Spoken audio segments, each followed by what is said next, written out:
నేను ఎవ్వరికి ఏ అన్యాయం చేయలేదు కదా. నాకు శత్రువులు కూడా ఎవరు లేరు. నన్ను చంపడం వల్ల ఎవరికి ఉపయోగం ఉంది? అది కూడా 10 లక్షలు ఇచ్చి. నన్ను చంపించేంత చెడు నేను ఎవరికి చేయలేదు. మీరేదో పొరపాటు పడ్డారు.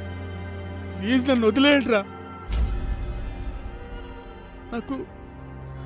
నాకు భార్య పిల్లలున్నారా? నేను లేకుంటే నా భార్య పిల్లలు దిక్కులేని వాళ్ళు అయిపోతారు.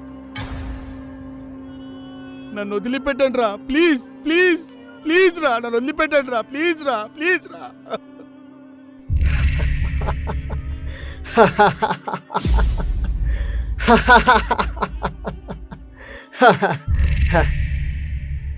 బాబాయ్, నీకు షాకింగ్ నిజం చెప్పనా? నువ్వు ఏడుస్తున్నావే, నా భార్య నా పిల్లలని